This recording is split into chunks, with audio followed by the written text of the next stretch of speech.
अगर हम एक आम क्लासरूम की कल्पना करें ना, तो दिमाग में कैसी तस्वीर बनती है? वही पुरानी ब्लैक बोर्ड वाली तस्वीर। बिल्कुल। सामने एक ब्लैक बोर्ड है जिस पर एक टीचर गणित के मुश्किल फॉर्मूले या साइंस के डायग्राम बना रहे हैं। और पीछे पीछे 40-50 बच्चे अपनी अपनी डेस्क पर बैठे हुए हैं, बिल्कुल चुपचाप, और बस ब्लैक बोर्ड से अपनी कॉपी में नोट्स उतार रहे हैं। एकदम रोबोट्स की तरह। हाँ, हम सबने इस पैसिव सिस्टम को जिया है, जहां टीचर बोलता है और स्टूडेंट बस सुनता है। सही कहा। लेकिन आज हम जिस रिसर्च पर बात कर रहे हैं, वो इस पूरी तस्वीर को उलटने का दावा करती है। आज की इस गहन चर्चा का मिशन ये समझना है कि कैसे तक्षशिला मॉडल हमारी शिक्षा प्रणाली को पूरी तरह से बदल सकता है। और ये बदलाव ना कोई छोटा मोटा बदलाव नहीं है, ये पूरी की पूरी नींव को फिर से खड़ा करने जैसा है। बिल्कुल। और इसके लिए आज हम जो सोर्स इस्तेमाल कर रहे हैं वो है शिव नारायण जी द्वारा 1 मार्च 2026 को तक्षशिला रिसर्च पेज पर पब्लिश किया गया एक बहुत ही विस्तृत लेख। इसका शीर्षक है Takshashila model from syllabus completion education to knowledge creation learnography. शीर्षक ही अपने आप में बहुत कुछ कह देता है। ठीक है, चलिए इसे विस्तार से समझते हैं। ये मॉडल सिलेबस पूरा करने की उस पुरानी और थका देने वाली सोच से बाहर निकालकर हमें नॉलेज क्रिएशन यानी नए ज्ञान के निर्माण की तरफ ले जाता है। बिल्कुल। लेख में पारंपरिक स्कूल को बहुत ही दिलचस्प नाम दिया गया है, टॉकिंग स्कूल या डर का क्लासरूम। देखिए, ये डर का क्लासरूम शब्द बहुत ही सटीक है, क्योंकि अगर हम अपने पारंपरिक ढांचे को देखें तो वहां पूरा फोकस सिर्फ याद करने, रटने और परीक्षा में अच्छे नंबर लाने पर होता है। रट्टा मारना जिसे हम कहते हैं, इसी तरह स्टोर करना है और फिर एग्जाम पेपर पे उल्टी कर देना। हाँ, बिल्कुल वैसा ही।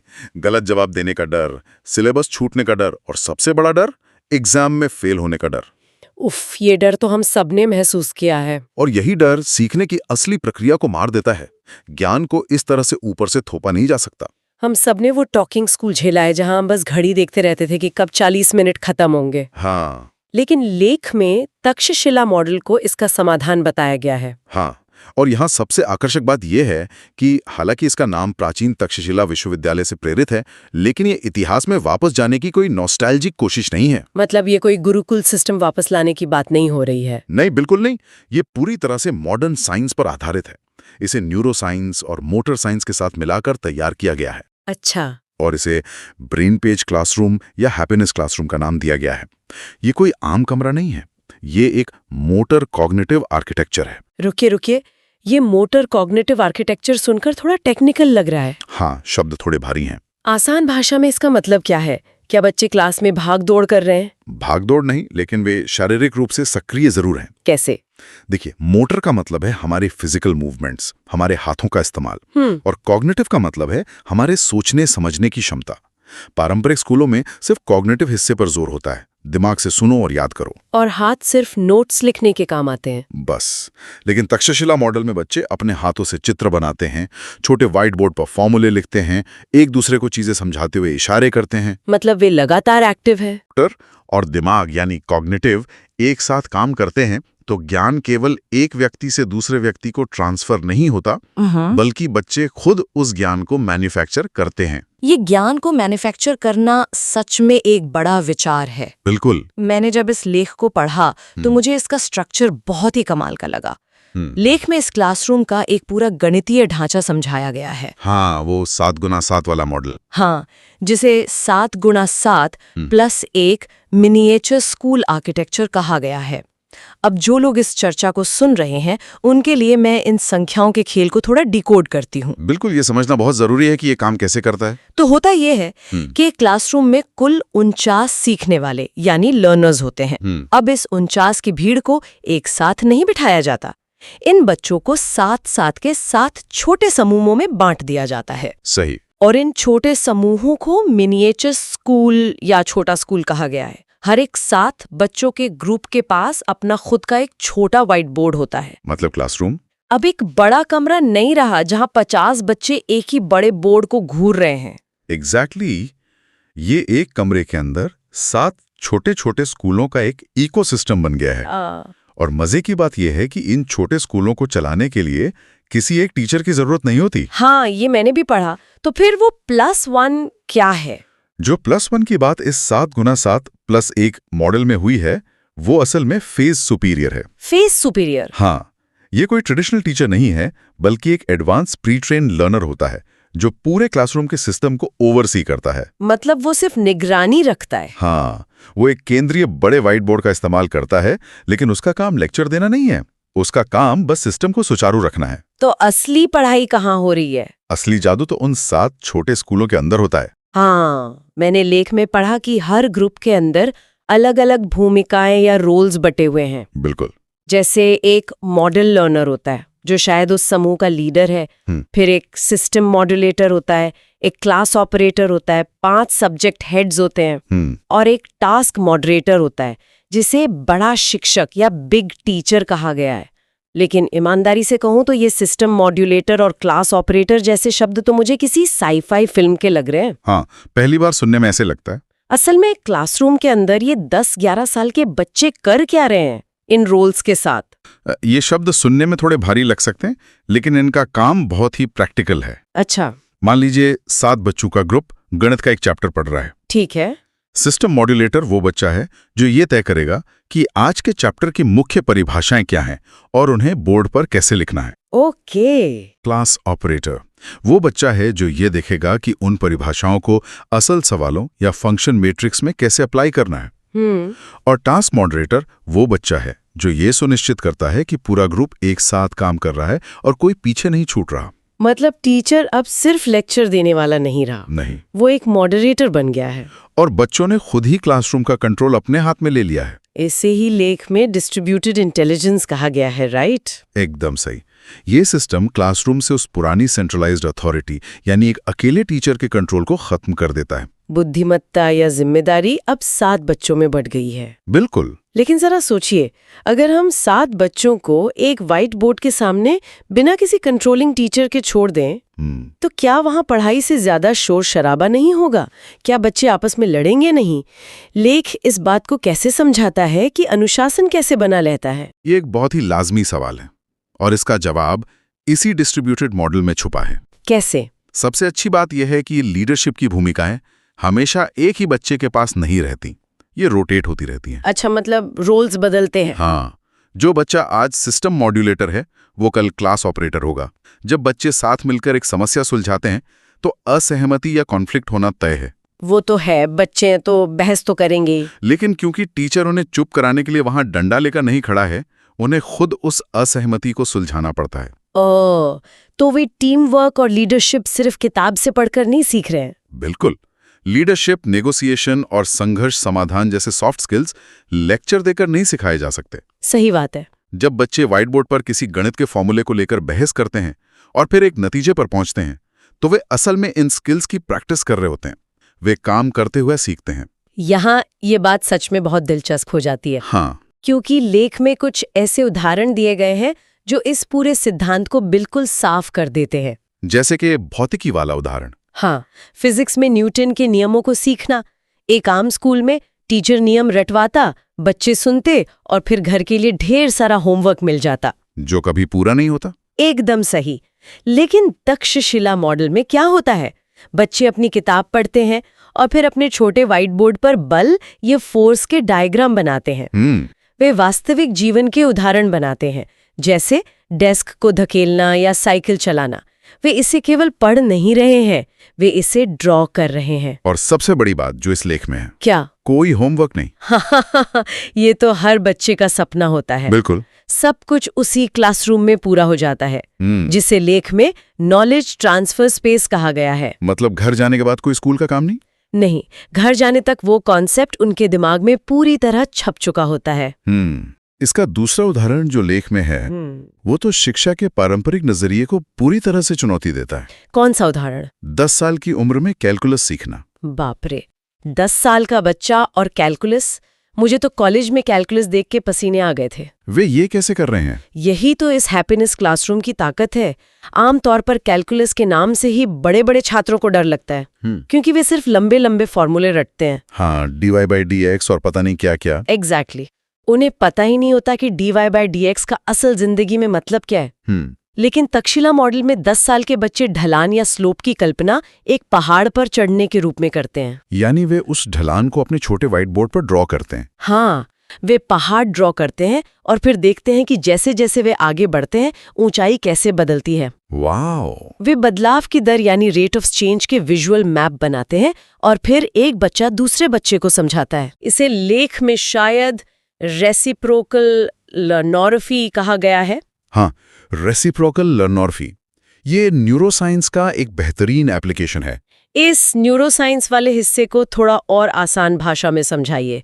ये रेसिप्रोकल लर्नोरफी दिमाग में काम कैसे करती है? देखिए, जब आप सिर्फ एक किताब पढ़ते हैं ना, तो दिमाग का केवल एक छोटा हिस्सा काम करता है। लेकिन जब ये 10 साल के बच्चे अपने हाथ से पहाड़ का चित्र बनाते हैं, तो उनका मोटर कॉर्टेक्स एक्टिव होता है। जब वे उस चित्र को देखते हैं तो विजुअल नेटवर्क काम करता है। और सबसे जरूरी बात, जब वे पलटकर अपने साथ वाले बच्चे को कॉन्सेप्ट समझाते हैं, तो उनका सोशल कॉग्निशन नेटवर्क फायर करने लगता है। यानी उनका पूरा दिमाग एक साथ एक ही कॉन्सेप्ट पर अलग-अलग तरीके से काम कर रहा है। ठीक। और जब दिमाग के इतने सारे हिस्से एक साथ सक्रिय होते हैं, तो वो जानकारी दिमाग की शॉर्ट टर्म मेमोरी से निकलकर सीधे लॉन्ग टर्म मेमोरी की हार्ड ड्राइव में परमानेंट सेव हो जाती है, जिसे हम कभी नहीं भूलते। एग्जैक्टली। इसे ही न्यूरोसाइंस की भाषा में हिप्पोकैम्पल कंसोलिडेशन कहते हैं। Hippocampal consolidation. हाँ, और याद है हमने शुरुआत में डल के क्लासरूम की बात की थी? हाँ, जहाँ बच्चों को हमेशा गलत होने का डर रहता है। विज्ञान कहता है कि डर इंसान के दिमाग की न्यूरल प्लास्टिसिटी को कम कर देता है। न्यूरल प्लास्टिसिटी मतलब दिमाग की नए कनेक्शन बनाने की क्षमता। जब बच्चा डरा हुआ होता है तो वो नया कुछ सीख ही नहीं सकता, वो बस सरवाइव करने की कोशिश करता है। वो बस ये सोचता है कि टीचर की डांट से कैसे बचूं। बिल्कुल। लेकिन हैप्पीनेस क्लासरूम में डर नहीं है, होमवर्क का स्ट्रेस नहीं है, टीचर की डांट का खौफ नहीं है, इसलिए उनका दिमाग रिलैक्स रहता है और न्यूरल प्लास्टिसिटी अपने चरम पर होती है। ये सब सुनकर मेरे दिमाग में एक बहुत ही प्रैक्टिकल सवाल उठता है। क्या? अगर बच्चे खुद कैलकुलस के पहाड़ बना रहे हैं, फिजिक्स के डायग्राम ड्रॉ कर रहे हैं और आपस में बहस करके सीख रहे हैं, तो इस सब में तो बहुत समय लगता होगा। हमारे आम 40 मिनट की पीरियड में तो टीचर बमुश्किल एक टॉपिक कवर कर पाता है। क्या लेख में इस समय की कमी का कोई समाधान दिया गया है? इतने कम समय में सिलेबस कैसे पूरा होगा? यही वो जगह है जहां तक्षशिला मॉडल हमारी टाइम टेबल की पूरी धारणा को ही तोड़ देता है। लेख में एक बहुत ही अनोखी अवधारणा दी गई है। वो क्या है? 1 day 1 book model. 1 day 1 book मतलब एक दिन में सिर्फ एक ही विषय पढ़ाया जाएगा? बिल्कुल। हमारे सामान्य स्कूलों में क्या होता है, दिन में 6 या 7 अलग अलग विषयों की क्लास होती है। हाँ, फर्स्ट पीरियड मैथ्स का, फिर इंग्लिश, फिर साइंस। हाँ, 40 मिनट गणित, फिर घंटी बजती है, और तुरंत 40 मिनट इतिहास, फिर घंटी बजती है और विज्ञान। दिमाग बस एक विषय से दूसरे विषय पर छलांग लगाता रहता है। न्यूरोलॉजी के हिसाब से इसे कॉग्निटिव ओवरलोड कहते हैं। दिमाग अभी गणित के फॉर्मूले प्रोसेस ही कर रहा होता है कि उसे अचानक मुगल साम्राज्य के बारे में सोचना पड़ता है। ये तो सच में दिमाग के साथ ज्यादती है। इसलिए 1 डे 1 बुक मॉडल में डीप इमर्जन यानी गहरी एकाग्रता पर जोर दिया गया है। पूरा दिन केवल एक ही विषय की किताब पर केंद्रित होता है, जिसे इस मॉडल में ट्रांसफर बुक कहा गया है। अच्छा। वे 7 बच्चे पूरे दिन उसी विषय में डूबे रहते हैं। इससे कॉग्निटिव ओवरलोड नहीं होता और वे विषय की गहराई तक जा पाते हैं। ये तो बहुत ही तार्किक लगता है। और मैंने देखा कि लेख में सीखने की इस पूरी प्रक्रिया को विकास के 5 स्तरों यानी लेवल्स 0 से 5 तक बांटा गया है। हाँ, ये सिर्फ एक दिन का प्रोसेस नहीं है, बल्कि एक पूरी जर्नी है। हाँ, ये कोई रातों रात होने वाला चमत्कार नहीं है, ये एक स्पष्ट मापी जा सकने वाली प्रगति है। तो ये लेवल्स कैसे काम करते हैं? ये शुरू होता है स्तर 0 से। इस स्तर पर बच्चा पूरी तरह से ब्लैंक होता है, उसे विषय की कोई समझ नहीं होती। फिर आता है स्तर 1, जहां बच्चा पढ़ लिख सकता है और बेसिक चीजों को समझ सकता है, जो कि मुझे लगता है हमारे ट्रेडिशनल स्कूलों का अंतिम लक्ष्य होता है कि बच्चा बस पढ़ ले और समझ ले। सही कहा, बस पढ़ लिया और काम खत्म। लेकिन तक्षशिला मॉडल में असली खेल स्तर 2 से शुरू होता है। स्तर 2 में क्या होता है? स्तर 2 पर आकर बच्चा एक स्मॉल टीचर बन जाता है। Small teacher? हाँ, अब वो सिर्फ पढ़ नहीं रहा है, वो व्हाइट बोर्ड पर अपने छोटे ग्रुप को पढ़ा रहा है। वो किताब के पन्नों को अपने दिमाग में ब्रेन पेज के रूप में तैयार कर रहा है। वाओ! और इसके बाद का जो स्तर है, स्तर 3, उसे लेख में नॉलेज ट्रांसफॉर्मर कहा गया है। ये क्या है? नॉलेज ट्रांसफॉर्मर वो होता है जो एक विषय के ज्ञान को दूसरे विषय में लागू कर सकता है। अच्छा, जैसे गणित के कैलकुलस के नियमों को वो फिजिक्स के मोशन वाले चैप्टर में इस्तेमाल कर सकता है। मतलब ज्ञान अब अलग अलग डिब्बों में बंद नहीं है, बिल्कुल, बल्कि आपस में जुड़ गया है। बिल्कुल। फिर आता है स्तर 4, जहां वो एक नॉलेज मॉडरेटर बन जाता है, जो बिल्कुल एक बड़े शिक्षक की तरह पूरे ग्रुप को गाइड कर सकता है। और अंत में है स्तर 5, जो शायद सबसे ऊंचा मुकाम है, रिसर्च स्कॉलर। एग्जैक्टली। स्तर 5 पर पहुंचने का मतलब है कि बच्चा अब सिर्फ उस ज्ञान को ग्रहण नहीं कर रहा है जो पहले से किताब में लिखा है, बल्कि वो नया ज्ञान बना रहा है। वो अपनी खुद की थ्योरीज और समाधान निकाल रहा है। ये तो बहुत ही कमाल का सफर है। और ये पूरा का पूरा सफर मुमकिन हो पाता है ज्ञानपीठ आर्किटेक्चर के कारण। ज्ञानपीठ आर्किटेक्चर, इसे थोड़ा और सरल भाषा में कैसे समझेंगे? क्या ये कोई बिल्डिंग का डिजाइन है? एक तरह से आप इसे बिल्डिंग का डिजाइन मान सकते हैं, लेकिन ईंट पत्थर का नहीं, बल्कि सीखने की प्रक्रिया का डिजाइन।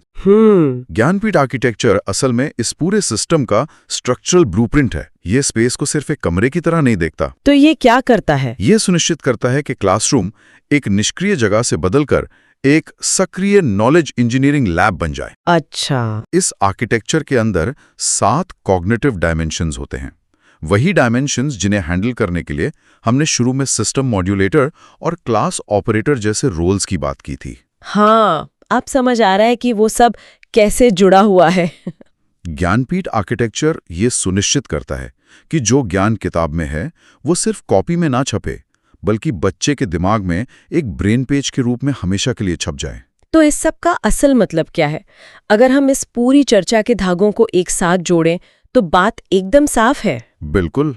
शिक्षा का मतलब अब केवल सिलेबस खत्म करना और एग्जाम में पास होना नहीं रह गया है। ये पूरी तरह से एक ढांचागत बदलाव है। सही कहा। ये छात्रों को पैसिव रिसीवर की भूमिका से निकालकर एक्टिव नॉलेज ट्रांसफॉर्मर बना रहा है। वे सिर्फ जानकारी को सोखने वाले स्पंज नहीं है, बल्कि वे खुद अपने ज्ञान का निर्माण करने वाले आर्किटेक्ट बन रहे हैं। एकदम सही। और जो लोग इस चर्चा को सुन रहे हैं ना, चाहे वो स्टूडेंट हों, प्रोफेशनल्स हों या पेरेंट्स हों, उनके लिए ये समझना बहुत प्रासंगिक है। क्यों? क्योंकि आज के इस डिजिटल दौर में हम सभी इंफॉर्मेशन ओवरलोड से जूझ रहे हैं। हाँ। हर तरफ से नई जानकारियां आ रही हैं, आर्टिकल्स, वीडियोस, सोशल मीडिया। बिल्कुल, हम बस चीजों को ऊपर ऊपर से पढ़ते हैं और आगे बढ़ जाते हैं। ऐसे में किसी भी विषय को गहराई से समझना एक बड़ी चुनौती बन गया है। तक्षशिला मॉडल से हम ये सीख सकते हैं कि सच्ची महारत या मास्टरी तब नहीं आती जब हम बहुत सारी चीजें एक साथ जल्दी जल्दी पढ़ते हैं। तो मास्टरी कैसे आती है? मास्टरी तब आती है जब हम वन डे वन बुक की तरह किसी एक विषय पर पूरा ध्यान केंद्रित करते हैं, उसके छोटे छोटे मॉड्यूल बनाते हैं, और सबसे महत्वपूर्ण, जब हम वो ज्ञान दूसरों को सिखाते हैं। रेसिप्रोकल लर्नोग्राफी की वो प्रक्रिया, यानी दूसरों को सिखाना, यही असल में हमारी दिमाग में जानकारी को स्थायी बनाती है। यह सिर्फ 10 साल के बच्चों के स्कूलों के लिए नहीं है, बल्कि जीवन भर सीखते रहने वाले हर इंसान के लिए एक बहुत बड़ा सबक है। और इसी बात से इससे एक महत्वपूर्ण सवाल खड़ा होता है। कैसा सवाल? एक ऐसा विचार जिस पर शायद हम सबको गहराई से सोचने की जरूरत है। अगर ये 7x7+1 मॉडल, रेसिप्रोकल लर्निंग्राफी और वन डे वन बुक का गहरा फोकस 10 साल के बच्चों को इतनी आसानी से न्यूटन के नियम और कैलकुलस सिखा सकता है, हाँ। तो जरा सोचिए, क्या वयस्कों की दुनिया में भी इसे लागू किया जा सकता है? मतलब कॉर्पोरेट वर्ल्ड में? हाँ।